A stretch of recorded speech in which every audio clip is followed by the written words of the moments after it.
Is that better?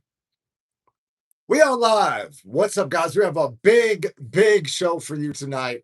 It's getting crazy. Nate Diaz absolutely just popped off on everybody. People were catching strays. He went in on the UFC roster. Man, he went in on Conor. He went in on Dustin Poirier. He went in on Charles Oliveira. We're going to get into all that. And he absolutely obliterated DC Daniel Cormier. Man, it got fucking wild. We're going to get into all that. That's the top story of tonight. I'm your host, King David MMA. I'm a Brazilian Jiu-Jitsu black belt and a pro MMA champion. Plus, I also coach at Extreme Couture, the absolute best gym on the planet, guys. Make sure you check out Fight Circus, home of the Freak Show fights, and Studio Millions to help your coach pack their gym full of students who stay, pay, and refer. All right, guys. So as you know, if you are a subscriber of this channel, you know that I like to have a dialogue instead of a monologue. So make sure your notifications are on if they are not already. That way you can hit the chat and we can interact because I'm trying to connect. I'd rather have a convo. But let's get right into it. I got some notes up here. Man, I'm starting to get the studio all the way set up so I can kind of, we're going to be a little more professional with it, right? And I'm going to start dropping actual videos. I absolutely hate editing, but I'm going to start dropping actual videos. That way they are a little bit more. I'm going to still do the lives. We're going to do the lives. I'm trying to crank out one video a day and one live a day. Yeah. So Nate Diaz went on Theo Von's podcast and he absolutely popped off on the UFC, on the MMA community, on former opponents like Conor McGregor, on potential opponents like Dustin Poirier. He went in, man. He went in on Charles Oliveira of all people. So yeah, first things first. If you guys didn't see it, he. Oh, what's up? Okay, Felony Charles Bennett is in the chat. MMA legend. He's referring to himself as we in the chat. He is in the royal we. So shout out to Felony. He's fighting in bare knuckle BKFC in Hawaii, April 11th. So make sure you follow Felony Charles Bennett 352 on here and on Instagram. Stay tuned because he's gonna knock somebody out in 30 seconds, and a whole lot of people are gonna make a whole lot of money on that. And I don't know if you're allowed to give gambling advice publicly, but if I was, which I'm not doing, I would say if Felony is an underdog, you will literally quadruple, triple. I told people this the last fight. Felony was a plus 1,000 underdog. I told my manager, Roman bet it. He saw what we were doing in training. He saw the rounds we were getting. And Roman was like, dude, Felony's going to murk this guy. I'm like, bro, I know. And then Felony murked that guy. So, okay. Felony, Charles Bennett is in the chat. He just said, what'd you say in there? I can barely read right now. Sydney. I'm not sure who we're name dropping. Felony, I'm not trying to put it all out there like that for the public. I mean, but I guess you're putting it out there like that. So he's saying he's got, some people hanging out. So shout out to Felony and his entourage, aka what should we call it? Felony's new friend, Sydney. So shout out to you guys. All right, so yeah, Dustin Poirier got a lot of the smoke. Nate Diaz said that Dustin got his pussy removal surgery. That's why him and Dustin never fought. So Dustin Poirier, who I believe was an interim UFC champion, an interim lightweight champion, Nate says that he's got a pussy. He got his pussy removed, and that's why he couldn't fight. So that's why that fight never went down, guys. So I don't know if that is entirely accurate, but it was kind of crazy seeing Nate go so hard on Dustin Poirier, knowing that Theo Von and Dustin Poirier are friends in real life. So now Theo Von, who's a comedian and a podcaster, has Nate Diaz, who is a fighter slash, kind of like a little bit of a gangster on his podcast. And Nate is banging on his friend right to his face. And Theo was visibly uncomfortable. And he was like, oh man, I don't think that's the case, man. I like Dustin. And he's defending Dustin to the best of his ability. But Nate was like saying, he would whoop his ass. He's got a pussy removal surgery. He got his penis removed.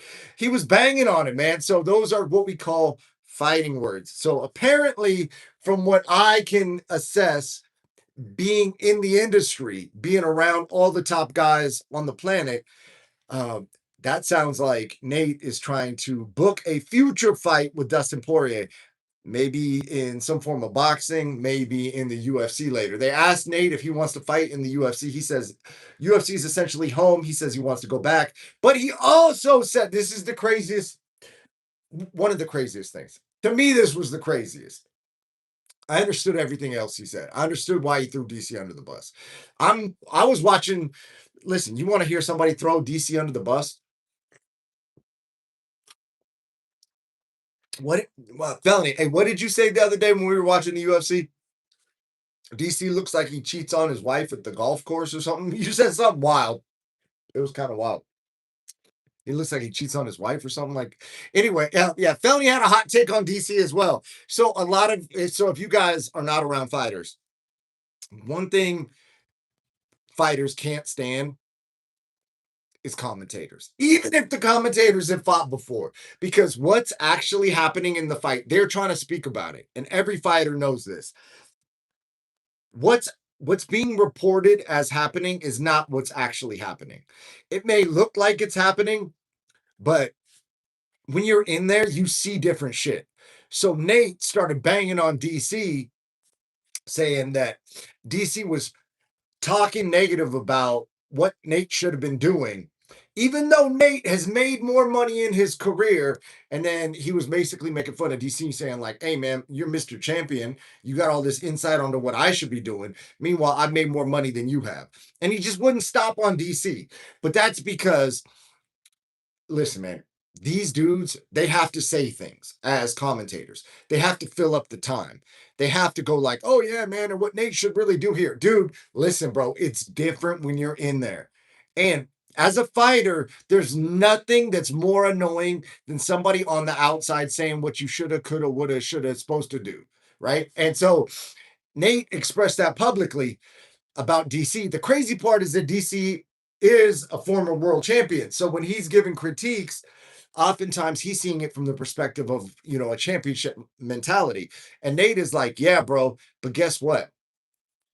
You kind of like you had your day, you didn't do what you were supposed to do. I made more money than you, and then DC, he kind of his words said DC is a bitter bitch, right? So he's going straight at DC, threw him under the bus, went at Dustin Poirier, called Dustin Poirier a pussy removal surgery. And then he went in on Conor. He said that he went to go fight Mike Perry for less money than the UFC offered him to fight Conor. And now people are saying that he's getting 10 to 12 million dollars to fight Mike Perry. So that means that he would have got more than that to fight Conor. But Nate's take on Conor was that he he didn't want to like kill Conor. He didn't want to end Conor's career. He didn't want to fight a declining fighter. He didn't want to be the dude to kill off a fucking dude that's on his downfall.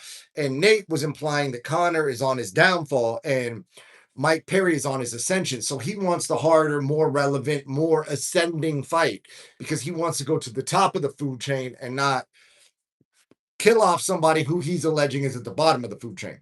So he also said that he doesn't want he kept it real. He also said that he doesn't want to be the guy who brings Conor McGregor back from the dead either. So he doesn't want Conor to have a career turnaround, but in the event that Conor did win against Nate in this imaginary trilogy fight that's not yet been booked and may never be booked, but that's why he turned it down, was because if he beats Conor, he's killing off a died out has been, essentially. And if Conor were to get the jump on him and beat him, well, guess what? Now he's the dude, the stepping stool that resurrected Conor's career. He wants somebody that's already on the rise, somebody that's relevant, somebody that's winning.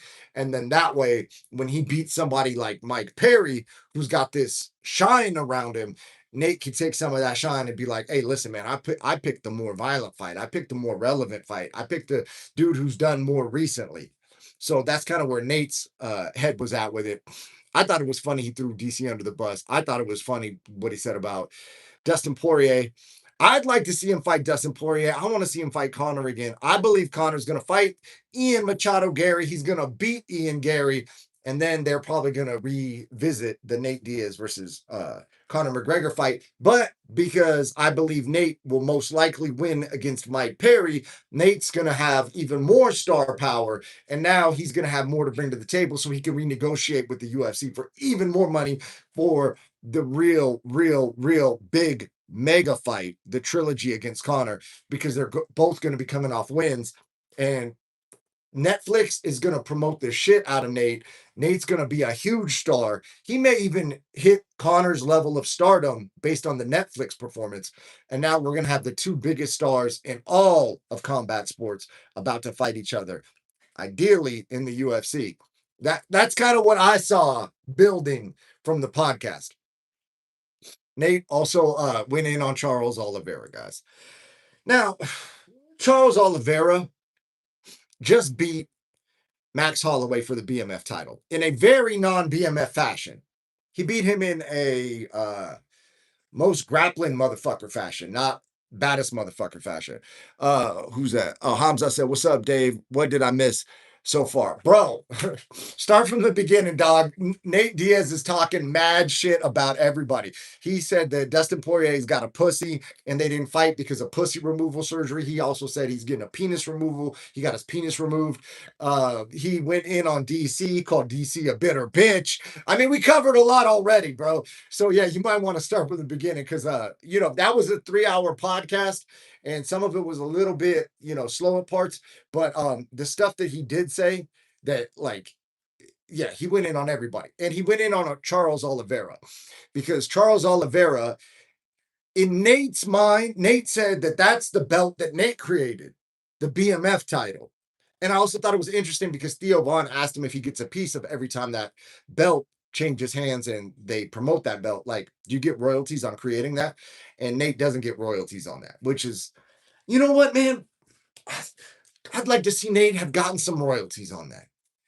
Because he really kind of did invent the fucking thing and he fought for it the first time. And it's all like when you think BMF, most people remember that first fight, the whole promotion, The Rock coming out, putting the belt on, all that, man. That was because Nate brought that up and essentially invented that shit, right? Maybe give him a little kickback. You know what I mean? 1% of the gate or something every time the BMF's on the line. You know what I'm saying? What more can Nate do for the community? He created the BMF belt, for fuck's sake. So yeah, maybe give him a little kickback. But he said that Charles Oliveira is an easy fight. Let me scroll and get exactly what he said.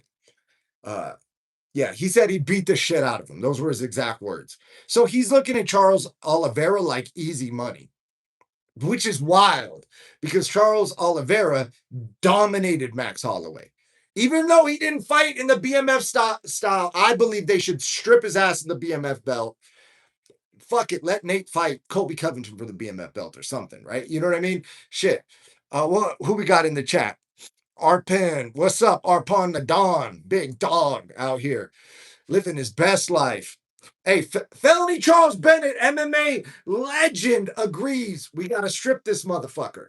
Charles didn't fight in a bad motherfucker fashion. He fought in a grappling motherfucker fashion, right? So what I thought was wild was that Nate, I could see calling him a pussy. I could see saying that he didn't really fight, that he's not BMF worthy. Nate said he will beat the shit out of him. Now the question is this, guys. Does Nate really believe he will beat the shit out of Charles Oliveira like he's easy work? I get if he says it to sell a fight or keep himself relevant so that he's got options, because the one thing you want in fighting is you want options. Okay. If you have options, it's good. Right now, Felony just broke a guy's jaw in bare knuckle, and now Felony's got options. Okay. Nate is talking shit on everybody. He's creating options for himself. You know what I mean? I believe he's going to beat Mike Perry. He could beat him easily. We've discussed this in previous lives. I've grappled people who have beat Mike Perry in grappling that have submitted him in the UFC, and I've trained with people who have lost to Nate Diaz. And the people who I trained with that lost to Nate Diaz are very, very good. Nate beat them in like it's not even close, guys. The grappling is not even close. There's no time for Mike Perry to make it up. He's been boxing and bare knuckle. He's not been focused on grappling, and 10 weeks is not enough time to make up the deficit. Okay. Nate could sub him. Nate could shoot, fail a single or fail a double, switch to a single, pull half guard, sweep him, armbar him from top. He could pull guard and triangle him. He could beat him anywhere on the ground. I'll bet odds on that. But when Nate wins and Nate gets all the promotion, all the millions, and he's gonna get guys, he's getting tens and tens of millions of views just from Netflix alone. Not to mention the clips, not to mention the pre-fight promo. He's getting hundreds and hundreds of millions of impressions. Netflix is building the shit out of his brand. So when he comes back, he can fight Charles Oliveira, he can fight Conor McGregor, he can fight whoever the fuck he wants because his star is going to be that bright. So I'm excited for Nate Diaz. The question is this: does he really, really believe that he could just fucking beat the shit out of Charles Oliveira? Because Charles Oliveira ain't the dude that just, people walk through, right? So is he just selling the fight, or does he? Because there's one thing to say it, there's another thing to be able to do it. But sometimes you can say it and not believe it. And sometimes you could say it and you actually believe it, even if it may not be true. So if you're ultra confident, even though it may turn out to not be the way that you thought it was going to go, you could still believe that's the way it's going to go. Or he could be selling the fight, which is much different, which is like, dude, this is a tough ass fight, but I need to pretend like I'm going to beat the shit out of this guy. And then I'm going to probably get a decision, right? Like, is that what it is? Or does he really think he's just going to go in there and fucking slap up Charles Oliveira? Let me hit the chat real quick, guys. Felony says, break all the rules. Hamza says, it's a fake gay belt. Dang, bro. Tell me how you really feel. Arpon the Don says, closed mouths don't get fed. You're right, bro. You got to speak up. You know what I mean? Get what you want in this game. UFC is not paying him 10 mil, dude. Let's be serious. So you think Nate's capping? So you think Nate Diaz went on Theo Vaughn and said that he would have got more money to fight Conor McGregor, but they won't pay him 10 million to fight Conor? That's your statement. I'm not saying you're wrong. I'm just trying to clarify what you're saying. They're not going to pay him 10 mil to fight Conor?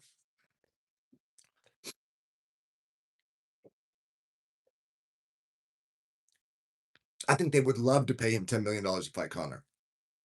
I think they would love to pay him $10 million to fight Conor. I think that that's the biggest fight that they could make right now. I think if they would have got that on the White House, man. But hey, listen, here's the coldest part. He didn't take the fight. He went with another option. So you might be onto something, because if he really was getting more money, wouldn't he take that fight? Or does he realize that Mike Perry is an easier fight? So let's say he got, 10 million to fight Mike Perry, but he gets way more exposure. He gets exposed to a new audience. He gets potentially a rematch against Jake Paul in boxing, which is another multi-million-dollar bag. And it's boxing. It's not as grueling to train for as mixed martial arts. He can fight at a bigger weight against Jake Paul. He doesn't have to cut weight. And if he beats Mike Perry, he's now put himself in a position for more celebrity opponents, not just Jake Paul. He's put himself in a position to where he could go back and potentially fight Charles Oliveira. He could fight Conor, right? So maybe he's playing some kind of Stockton chess, right? And everybody else is thinking checkers. They didn't pay Conor 10 million to fight Khabib. Mikey's more dangerous because he's more active and super durable. Conor's a way easier fight now. Bro, I disagree. Conor McGregor found Jesus Christ. He is focused on God and training. He is no longer partying every day. I believe he's coming into this fight locked in. I believe he's going to beat Ian Machado Gary. And I even would go as far as to say they paid Conor 10 mil. I know that the lawsuit, the class action lawsuit says differently. I don't really believe what is being publicly let out. Maybe I'm conspiratorial with the payout, but I would imagine Conor made a whole ass bag to fight Khabib. But yeah, so I'm curious to see. I don't think they should make this fight. I absolutely don't think they should make Nate Diaz versus Charles Oliveira. Absolutely not. That's not the fight I want to see. That's not what. But I would be curious if they did make it to see if Nate just goes and slaps the shit out of him because he said he'll beat the shit out of him. He was like sounding like that guy, dude. I'll fuck that guy up. That guy's an easy fight, right? I would like to see him do that. If he could do that, that's impressive. If he could do that, that's impressive. And then they played back the part where he points at Leon Edwards. You know, Leon Edwards is like a 170-pound world champion, right? So Nate's competing at a high level, even at 170, because he did crack Leon Edwards, and the community has said that he should have followed up. Oh man, why'd you point? And Nate explained that he had sweat in his eyes and he couldn't see Leon's eyes. He could see his form and his like that there's someone in front of him and that the person's wobbly. Nate said that he thought that Leon was like playing it up, trying to trick him, but then he realized he was hurt. And so when he was hurt, then he started to tee off.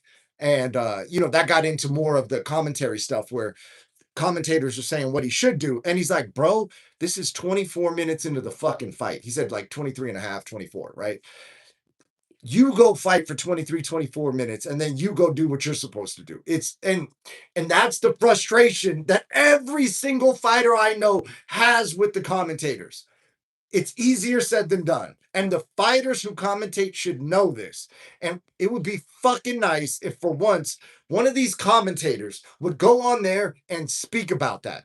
Like, oh, he should really blah, blah, blah, blah, blah. Bro, listen, it's 24 fucking minutes into the fight, bro. He's doing his best that he can fucking do, bro. And if anybody disagrees, they should get in there and do it better.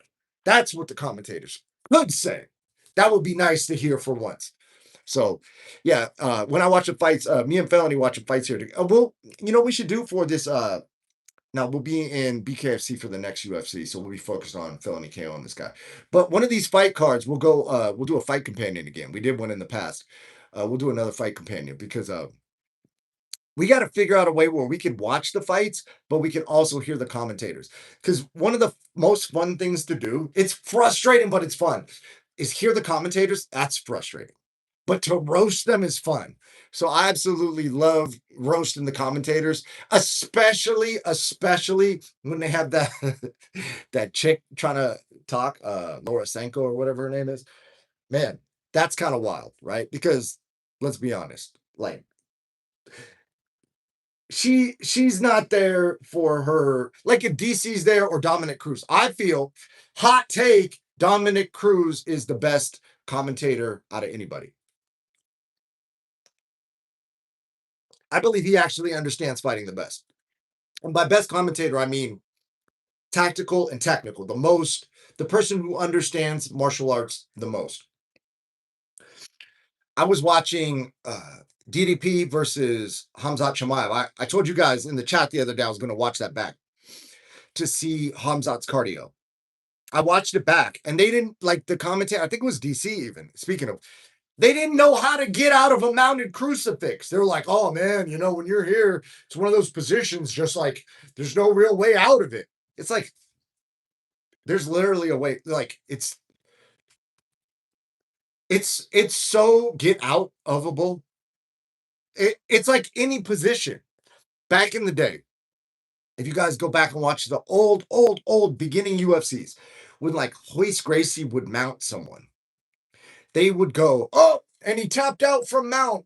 He knows he's a seasoned veteran. He knows that once you're mounted, there's no escape. Because back then, nobody knew a mount escape. And it's the same thing with this. The commentators literally, like, dude, DC won a fucking world championship, right? But obviously he's, Olympic level wrestler, so he's probably not on his back. He's probably not playing those positions much. But like, there's a fucking direct way out of that. There's multiple ways out of that.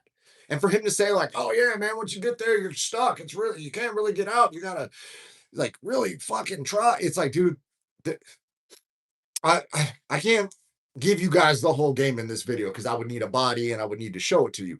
But hypothetically speaking, let's say your arm is trapped in this, right? You're on the bottom. I'm the guy on top. I'm Hamzat. But I take the separation out. So now your arm can move freely. Your arm is free. Go back and watch it. DDP is holding Hamzat on top of him while Hamzat does not have a connection here. So rather than get a frame and try and create a scramble, he's holding onto his head. He's holding himself in the crucifix while the commentators are saying there's no way out. There's no way out, guys. Dude, the motherfucker's holding himself there. Like, oh my God, it's so fucking frustrating. Anyway, there's a way you could pass their leg to your legs and pull them. It's like there's fucking direct ways out depending on where their body positioning is. Anyways, I don't want to get into a fucking jujitsu for MMA lesson on here. But yeah. So a lot of the shit that they say, even like the other day, I saw a body triangle and there's like literally like full instructionals on how to escape a body triangle. Gordon Ryan, the best grappler on the planet, gives you the game. It's free on YouTube.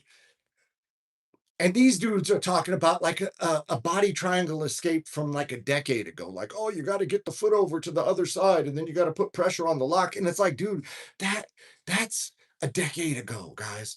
We're in the new era. There's a new era. You know what I'm saying? You scissor your hips, you bring the foot to you, right? Like, I can't show it. I need a body to show it. Maybe I'll do a whole fucking breakdown of. So that's what I'm saying. So when I'm going to drop these videos, I get these ideas, right? But I can't do them in a live. So one of the videos could be like, the commentators are wrong, breaking down common positions that MMA commentators are completely oblivious to, right? That should be a video, so anyways, you guys could tell I get a little frustrated about these motherfuckers just saying words. Hamzat doesn't have that many submission tools. He has 3 submissions, but he's really good at them. Frank Shamrock versus Ensign Inoue. 245 pounds. Ensign had Frank on a crucifix. 93-pound Frank got him in a leg lock. Yeah, exactly. Dude, Pancrase, high-level grappling in the 90s. Yeah, so a lot of the stuff that is like foreign to people. So hot take, another hot take. Not only just Charles Oliveira, but multiple guys. We're going to see a resurgence of guard soon. Guard, I know. Oh, don't be on bottom in MMA, right? But because people are so trained to never be on bottom in MMA, that now when you go to MMA practice, nobody plays guard. So there's literally dudes who are fighting in the UFC that have no experience fighting somebody with a good guard. So guard is different in MMA. It's much different. It's much more Gracie combative style, borderline, like Eddie Bravo's close to getting it kind of right-ish about what you need to do. It is a posture game. There's also like elements of a Muay Thai clinch inside the guard.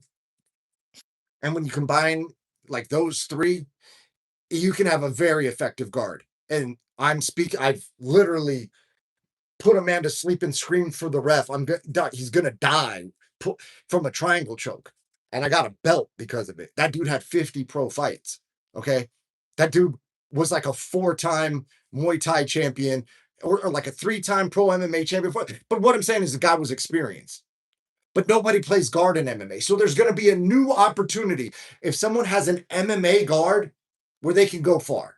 All right. So I'm excited to see that. And Charles Oliveira has done a really good job of that. So I'm a big fan of watching his guard play because one of the few people that will actually play guard. And if you're dangerous everywhere, it opens up opportunities in other spots. For Doom, Nogueira, Fedor, Anderson Silva, all of them, it's a guard. Yeah, bro.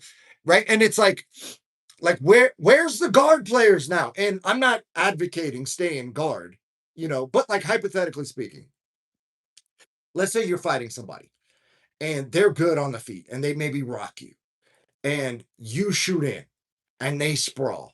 Now, if they're like a really good kickboxer, should you get back up and let them kick at your head more? Or maybe could you be better at grappling than them and then like bring them into their guard, bring them into your guard, and you have a defensively sound guard with like brutal submission attacks? Like you got to calculate where's the highest likelihood I'm going to win. So there's rules, right? Like never be on bottom. Well, dude, if I'm fighting fucking Alex Pereira, I like my chances in guard. Okay, he outweighs me by 100 pounds. I'm a black belt. I would not want to stand and strike with him. If you could start me in guard, I'm not saying that I'm going to sub him. I'm just saying that like my likelihood of winning the fight has like quintupled or like fucking 10x because I at least have a fucking chance on the feet against the fucking hardest hitting person ever recorded at the UFC Performance Institute, who's got world-class kickboxing and multiple world titles in kickboxing. It's like, should I wrestle up and get back to striking with that guy?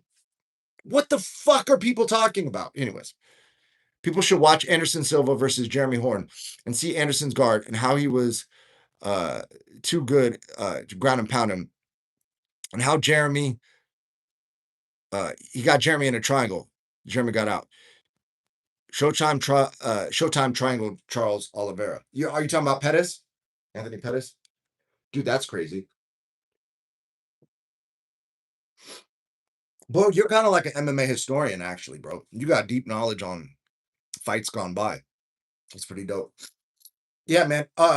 Didn't Pettis also straight armbar Benson Henderson from guard? And speaking of Cowboy Cerrone, I mean, not speaking of Mike Perry, I believe Cowboy Cerrone armbarred him from guard as well, right? I believe that's what happened. It could have been a triangle, but I was pretty sure it was maybe an armbar. But yeah, Chael and Silva. Yeah, exactly. Chael was dominating the fight. Should Chael have held on and maybe not? Like I don't know, bro. Like I'd have to watch that back, but I remember watching it like, holy fuck. If Chael would have just like postured and just held there, he could have potentially but it might have been like 30 seconds left, which is challenging, especially when guys can elbow you in the fucking face. Oh shit. MMA history podcast. That's dope.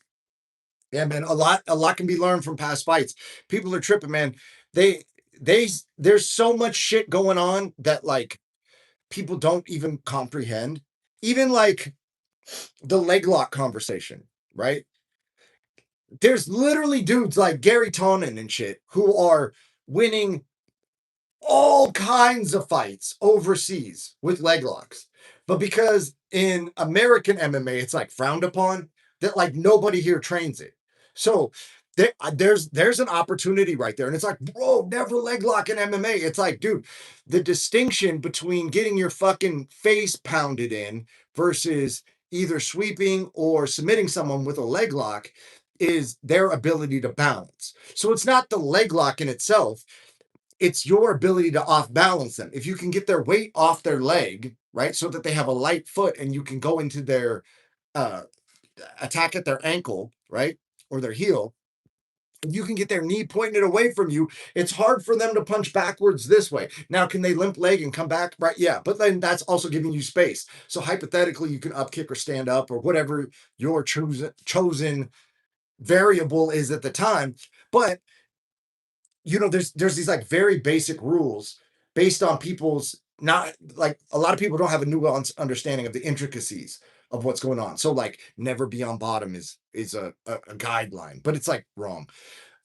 Because you would want to be on bottom against Alex Pereira rather than striking with him. So like if you had to pick, right, you would pick grappling with the guy, even if it's in a bad position. I would also say control is senior to position, but like nobody's ready for that conversation. That's the craziest part. Bro, stop trying. Felony Charles Bennett says, "Bro, stop dropping me in training, bro." Felony likes to gas me up, and we we we have interesting rounds. Felony's super controlled, so I need to be a little more controlled when I spar. I Yeah, I need to learn from Felony. Felony is super controlled. Felony does not fuck his training partners up. Sometimes I accidentally fuck my training partners up. So yeah, so it's crazy because like if you watch Joe Rogan's like, oh man, Felony's crazy. I hung out with him. That guy's crazy, dude. Felony is super chill. He's one of the most thoughtful sparring partners you can get, and he talks me out of like being like at times I can be a little heartless in training where I'm like, dude, it's fight training. Like, get the fuck up, right? And Felony's like got a more caring perspective. And so I'm learning from that, right?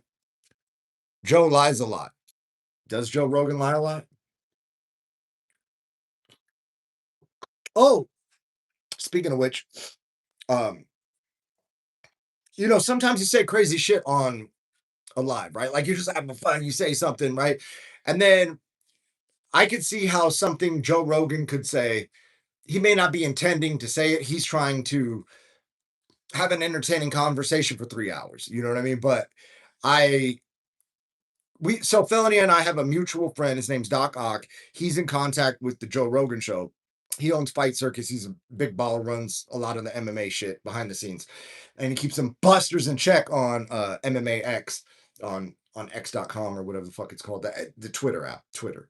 Um, but yeah, so the current thought is Felony goes on Joe Rogan to set the record straight that his name is no longer the name that everybody tries to call him, and that he's a chill guy.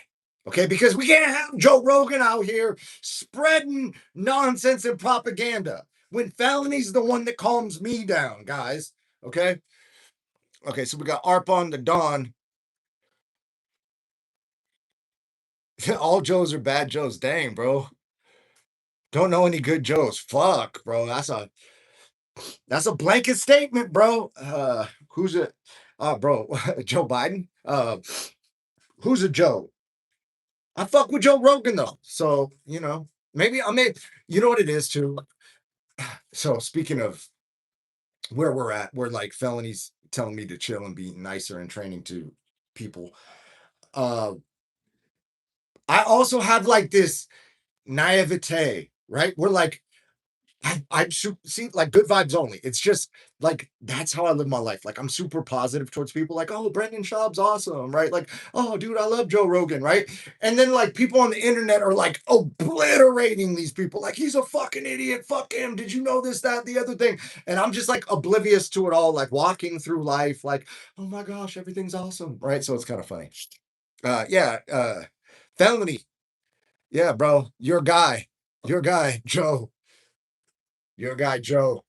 Hey, the one thing about Joe, and I'm not a fan of the dude's whatever running of or not running or whatever you say he was doing as in the government,